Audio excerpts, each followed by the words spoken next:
मैं मौजूद हूँ गोरखपुर के वार्ड नंबर 46 में और हमारे साथ मौजूद हैं युवा नेता और समाज सेवी देवव्रत प्रताप सिंह जी, जो यहाँ वार्ड नंबर 46 से पार्षद पद के प्रत्याशी भी हैं, दावेदारी कर रहे हैं चुनाव का।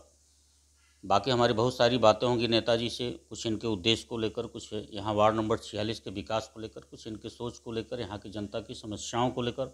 आप बने रहिए पब्लिक लाइव न्यूज़ के साथ। धन्यवाद सर हमारे चैनल से जुड़ने। धन्यवाद, सबको प्रणाम करता हूँ। नेताजी, जो पहला मेरा सवाल है, अभी आप युवा हैं, आपके सामने बहुत सारे रास्ते हैं, तो पार्षदी का आप जो चुनाव लड़ रहे हैं, तो बहुत सारे लोग चुनाव लड़ने का जो उनका उद्देश्य होता है अलग अलग होता है। कुछ ये लोग ये सोच के चुनाव लड़ते हैं कि अगर हमें कोई पद मिल जाता है तो मेरा पद प्रतिष्ठा बढ़ेगा, मान सम्मान बढ़ेगा। कोई सोचता है कि मेरा वर्चस्व बढ़ेगा। लेकिन कुछ लोग ऐसे भी होते हैं जो ये सोचते हैं कि अगर मुझे कोई पद मिल जाता तो उस पद के हिसाब से मैं बेहतर सामाजिक सेवा कर सकूंगा, लोगों की समस्याओं का समाधान कर सकूंगा।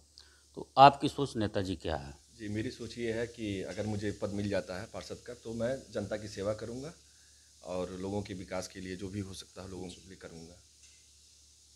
ठीक है सर, मान लीजिए आप अभी चुनाव लड़ रहे हैं, अभी तो जनता तय करेगी क्या होगा क्या नहीं होगा, कौन जीतेगा कौन हारेगा। अभी आपका वार्ड सर कितना पिछड़ा है विकास को लेकर? जी, मेरा वार्ड अभी भी जल भराव की समस्या से जूझ रहा है, जो पिछले दशकों से झेल रहा था, आज भी झेल रहा है।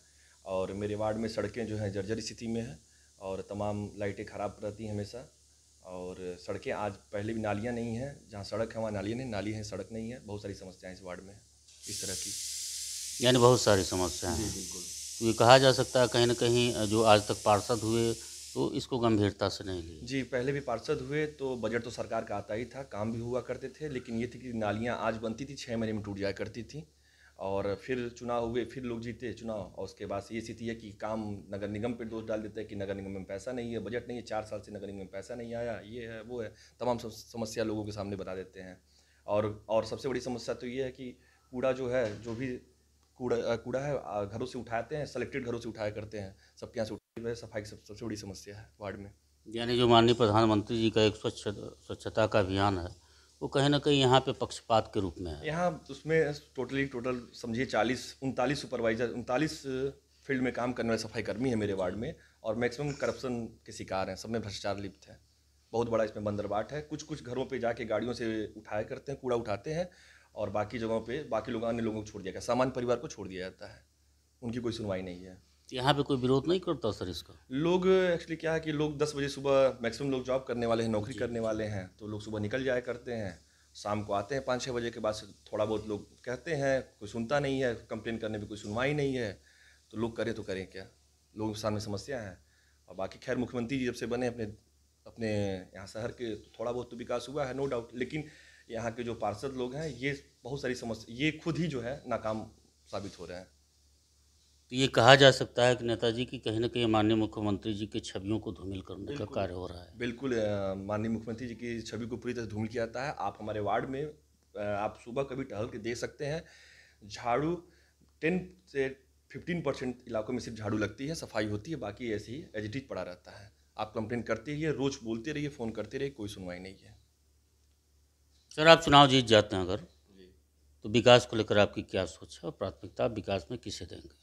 हाँ जी, अगर चुनाव हम जीत जाते हैं तो विकास विकास में जैसे कि जो भी सड़कें हैं जो ख़राब हैं और ख़राब बनती हैं फिर ख़राब हो जाया करती हैं, जैसे कि अभी आप आदितपुरी सड़क एक बनी हुई थी 3 साल पहले, राधा मोहन ने जी ने जो है उसका फीता काटा था और शिलान्यास किया था। वो सड़क सिर्फ 2 साल के अंदर ही टूट के ख़त्म हो गई, बिखर गई। फिर उस सड़क का निर्माण दोबारा हुआ।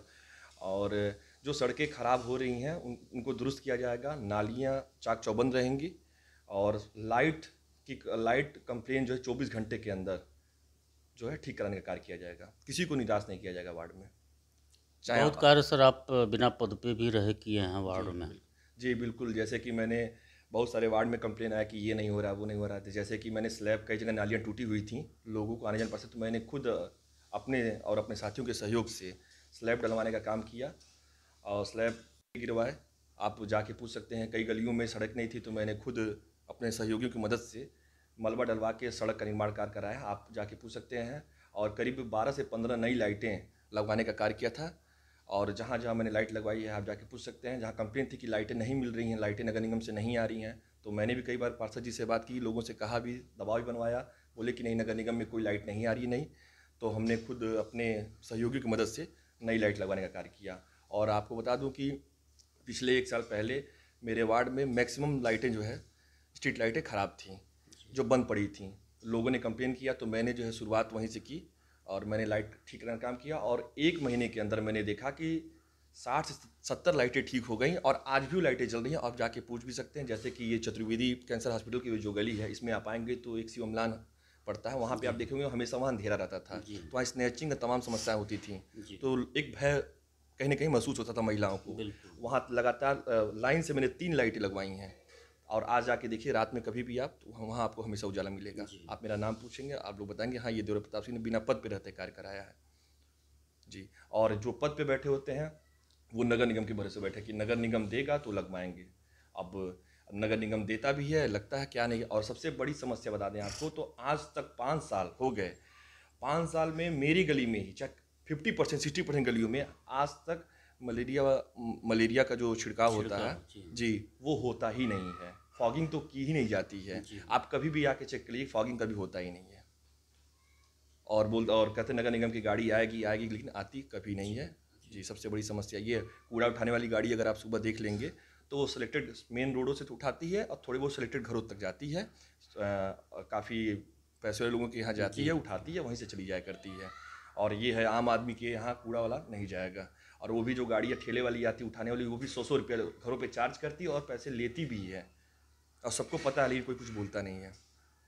यानी कहीं ना कहीं जो माननीय प्रधानमंत्री जी का अपना एक नारा है, सबका साथ सबका विकास जी, तो यहाँ पे इस वार्ड में दिखाई नहीं, तो यहाँ पक्षपात का विकास हो रहा है जी। पक्षपात बिल्कुल है। आप सिलेक्टेड घर से उठाए जाते हैं और बाकी जो है कूड़े वाले झाड़ू वाले आप देख लीजिए। जनता से कि अगर मुझे पद पे बैठा देती है तो मैं कभी जनता को निराश नहीं होने दूंगा।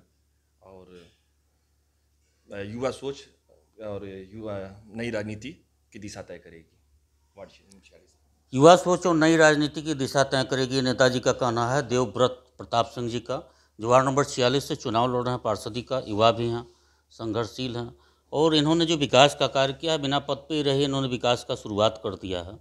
अब इससे ज़्यादा मुझे बताने की ज़रूरत नहीं। वार्ड नंबर 46 की जनता को ये सोचने का विषय है कि जो व्यक्ति बिना पद के निस्वार्थ भाव से समाज की समस्याओं को अगर आत्मसात करके उसका निवारण करता है, तो अगर उससे कोई पद मिल जाता है तो स्वाभाविक है विकास की गंगा बहेगी। लेकिन लोकतंत्र, आप लोग स्वतंत्र हैं।